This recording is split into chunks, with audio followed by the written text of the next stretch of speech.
Daily Manna from the Torah by Dr. Catriel Blad. Shalom, shalom. We've come to the third Aliyah of Parashat Vayigash, and he approached.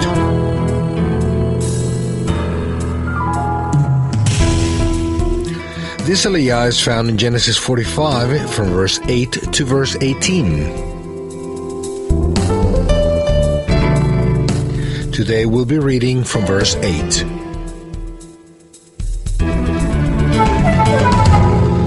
So then, it was not you who sent me here, but God. He made me father to Pharaoh, lord of his entire household and ruler of all Egypt. What does being a father mean? Yosef says that God made him a father to Pharaoh. How is it possible to be father to one you have not begotten?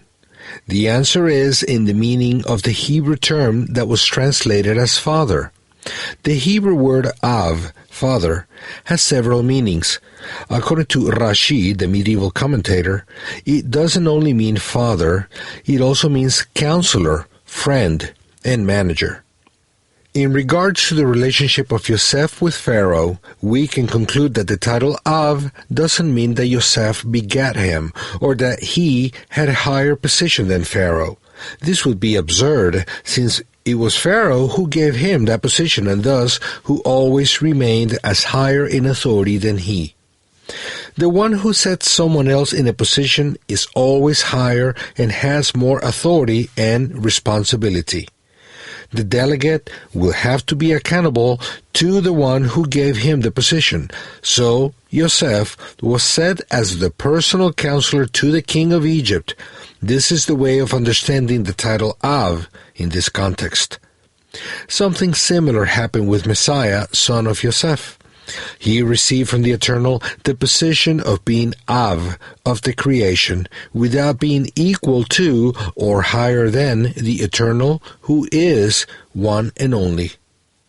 This comparison with Yosef can give us a good explanation to one of the 8 names given to the Messiah in the prophecy found in Isaiah 9:6, where it is written, "For a child was born to us, a son was given to us, and the government will be upon his shoulder.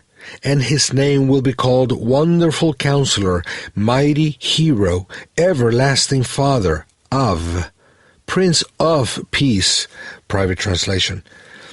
Based on what happened with Yosef, a prophetic figure of the Messiah, we can come to the conclusion that when the Messiah is called Father, it doesn't mean that he is the Eternal or is his equal with the same position or above him.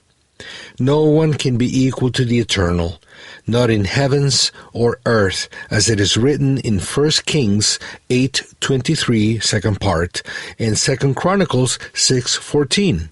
Lord God of Israel, there is no God in heaven above or on earth below like you. In 1 Corinthians 8:6, we find in the title Father the meaning originator of everything. As it is written, "Yet for us there is one God, the Father, of whom are all things, and we for him, and one Lord Jesus Christ, through whom are all things and through whom we live." According to this text, it's obvious that Yeshua the Messiah is not God, and is excluded from the position of Father in the sense of originator. The Eternal is the originator, the Father of all things. Everything outside of him was created by him, including the Messiah. Only God is the Father, and only the Father is God. The Messiah is excluded from this, and Yeshua the Messiah is the means that the Father used to create all things. The Messiah existed in the Father's mind before the creation. He was the purpose of creation and the model the Almighty used to create everything.